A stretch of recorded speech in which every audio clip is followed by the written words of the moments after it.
O'zgartiring. Ismim Muhammadjon, familiyam Mahmudov. Kattaqo'rg'on tuman fuqarosiman. Kattaqo'rg'on shahri Mahmudov Muhammad, ha? Muhammad Rahim. Muhammad Rahimjon. Qo'shib yozasiz kichkina.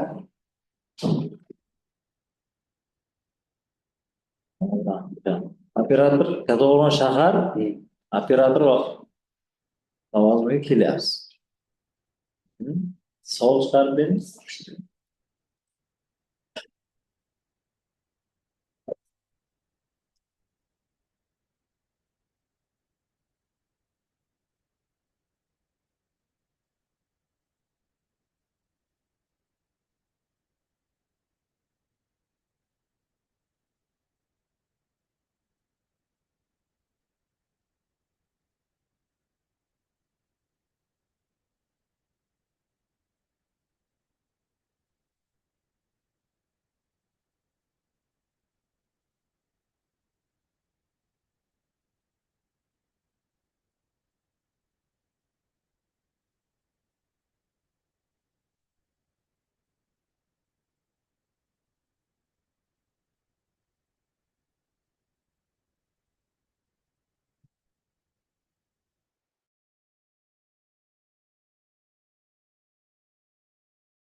Ikkinchi savoldan boshlaylik. Kasb o'quvlar bilan muosharat tilida tarjima qilish usuli qanday?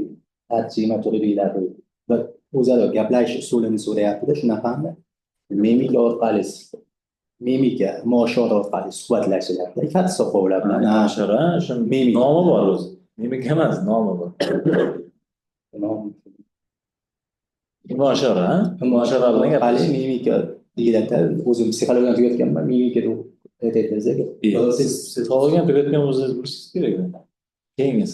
Protez ortopediya moslamalari turlarini sanab bering. O'zi protez ortopediya bir inson tanasiga qo'shimcha qo'shiladigan a'zo turlari bo'ladi. Misol uchun umumiy qilayotganda qo'l, oyoq, tish, ko'z, quloq har bir narsa protez ortopediya deyiladi. Shu narsani har bir turi insonga qulaylik yaratishga olib kelinadigan moslama turi protez ortopediya moslama turlari deyiladi. Misol uchun ovoz kuchaytirgan. Qaysi me'yoriy huquqiy hujjatda ijtimoiy himoyaga muhtoj bolalarni toifalari keltirilgan? Ijtimoiy himoyaga muhtoj bo'lgan toifalar hozir me'yoriy huquqiy hujjatni nomini aytishim kerak. Shundan savol shunday tushunaymi?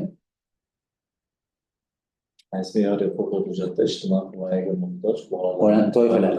Yo, bolalar toifasini aytishim kerakmi? Me'yoriy hujjatni aytishim. Ikkalasini ham ayting. Ikkalasini. Qarang, ijtimoiy himoyaga muhtoj bolalar toifalarini keltirayotgan bo'lsak, ota-onasi yo'q bolalar ijtimoiy himoyaga muhtoj bo'ladi. Keyin imkoniyati cheklangan bolalar ijtimoiy himoyaga muhtoj bo'ladi. Ota-onasi tomonidan tazyiq va zo'ravonlikka yoki atrof muhit tomonidan tazyiq va zo'ravonlikka uchragan bolalar ijtimoiy himoyaga muhtoj bolalar toifasiga kiritiladi. Ijtimoiy qo'llab-quvvatlash markaziga qaysi toifadagi shaxslar qabul qilinadi? Oliy ma'lumotlilar bo'lsa kerak. Birinchi savolga qayting. Oilaviy bolalar uylarining asosiy vazifalari nimalardan iborat? Oilaviy bolalar uylarining asosiy vazifalari o'sha ota-onalar saqlab olinadi. O'sha yetim farzandlarimiz bu o'zi bolalar uylari mahalliy hokimiyat organlari tomonidan nazorat qilinadi. Vasiylik homiylik organi bilan birgalikda o'shalar asosida tashkil qilinadi. Bularning asosiy vazifalari bolalarni ta'lim olishi, hayotga reabilitatsiya moslashishini yo'lga qo'yish asosiy vazifasidir. Zo'r. Aka, siz qayerda ishlagansiz? Man Muhammad Rahmat. mahalliy uyushmasida ishlayman. Kattaqo'rg'on tuman mahalliy uyushmasi rahbar kotibi bo'lib ishlayman. Mahallalar uyushmasida Kattaqo'rg'on tuman bo'limi. tuman bo'limi. Ilhom akani qo'lidan. Ha, Alfon aka ketgan o'zi kuni masala bo'lib ketib qoldilar. Ish tajribasi qancha? Bir yil ishlagan. Ha, 1 yil, ha? Ha. Yo'q, o'zi oldin maktabda ishlagan. Nima ishlayapsiz maktabda? Maktabda psixolog bo'lganman. 2020-yildan beri ishlayman. 2020-2021-yil Samarqand shahar 3-maktabda psixolog bo'lib ishlaganman. 2021-yildan keyin 2024-yil 15-sentyabrgacha Kattaqo'rg'on tuman 2-son maktabda psixolog bo'lib ishlaganman. 2024-yil 15-sentyabrdan beri mahalliy uyushmada rahbar kotib bo'lib ishlaganman. Bunga ta'lim yaxshi emasmi? Rahbar kotibini oyligi kamroq. Endi boshqa sohada ham o'zim Mana dog' nimani bildiramiz? bu dog'mi? Hozir bu dog'ni sizga tushuntirib bersam, bu psixologik metodika o'tiladi. Inson hozir hamma shu dog'ga e'tibor qiladida. Ikki xil inson vaziyatni nazarda tutyapsizda. Misol uchun men oddiy bitta dog'ni ko'ryapman deyman. Siz lekin bu yerda dunyoqarashingizni ham oq qog'ozda tutmoqchisiz. Mana shunaqa savol mana yerda keldi hozir. Qaysi me'yoriy huquqiy hujjatda ijtimoiy himoyaga muhtoj bo'lgan toifasi keltirilgan degan savolga o'xshagan savol beryapsiz hozir aka. Misol uchun men hozir bu yerda qaysi me'yoriy huquqiy hujjatda aytganingizda men aytolmay qolaydim-da bu yerda. Men shuning uchun sizga qaysi birini aytayotgandim? O kishi ikkinchisini siz birinchisini aytdingiz, men o'zim bilganim uchun bu yerdan ikkinchi savolni tanlab chiqib ketdim-da. Hozir bu chizib bergan qora dog'ingiz ham shunaqa vaziyatda. Inson psixikasi shunaqa, qanaqadir katta voqea bo'lib turadi bu yerda, lekin bitta qanaqadir kichkina voqeaga e'tibor qaratish. Haqiqatda mutaxassis ekansiz yo'nalishingizda. Men prosta chiqdim buni. Men ham bilmayman uni. Yo'q, sizlarga. Ha, o'zim psixologman, bu yerda Nova psixolog markazida ancha o'sha studentlik vaqtim malaka oshirganman. Keyin bir taqdir Hozir qaysi lavozimga kelyapsiz? Men operatorlikka Kattaqo'rg'on shahar operatorligi. Demak, siz berilgan savollar yo'qmi qo'shimcha? Vazifasidan xabaringiz Ha, vazifasi asosan 7 ta vazifa ekan. nima ekan? Operatorlik vazifasi bular kelgan fuqarolar bilan, ya'ni mijozlar bilan chiqaryapti, muloqot o'rnatish, yo'lga qo'yish, keyingisi murojaatlarni o'rganish, ularni taqsimlash. 3-vazifasi deyilyapti. Bo'layotgan nima o'sha qonuniy me'yoriy hujjatlarni taqsimlab, me'yoriy hujjat emas, boshqacha mazmunda o'qidimda hozir isdan chiqdi. Bo'lib taqsimlash vazifasi degan ma'noda o'qidimda, 7 ta vazifasi ko'rdim. Yaxshi. Komissiya savolida bormi savol? Savollar yo'q-a? Bo'lmasa savol bering. Operator deganda o'zingiz qanday tushunasiz? Qanday xodim deb o'ylaysiz?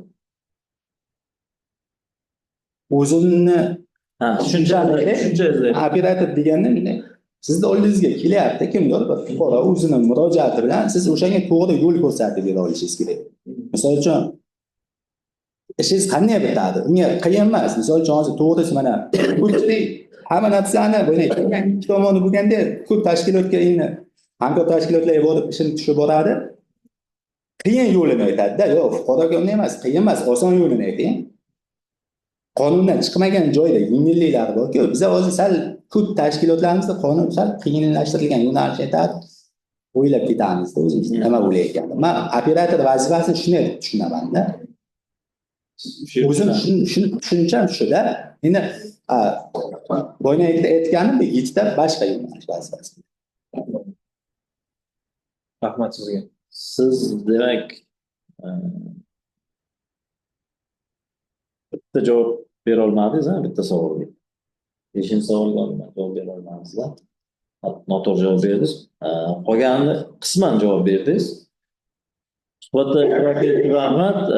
Komissiya umumiy bahosi yig'ilib, bag'ingiz bilan nima o'tgan-o'tmaganligingizni shaxsiy kabiningizga yuboramiz. Sizlar o'zlaringiz tanishmay kimlar bilan suhbat qildi? Komissiya komissiya ijtimoiy himoya milliy agentligi viloyat boshqarmasining komissiyasi asosida doimiy shakllantirilgan suhbat komissiyasi. Men komissiya raisiman, boshqarma boshi Yusuf Sulton. Ismim Baydulla. Bu kishi Parvoz, ijro nazorati bo'limi boshlig'i. Bu kishi Sardor aka supervayzer bizada, glавный supervayzer. Bu kishi kadrlar bo'limida Nilufar opa. Kadrlar bo'limida Azamat. E'tirozlar yo'qmi? Yo'q. Bo'ldi. Salomat bo'ling. Rahmat, Chachimas.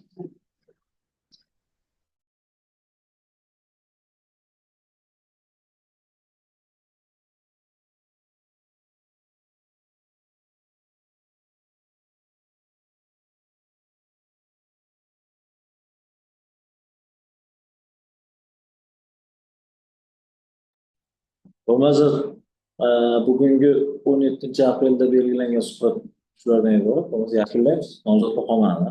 Yo'q, yo'q, tamam. Bo'ldi.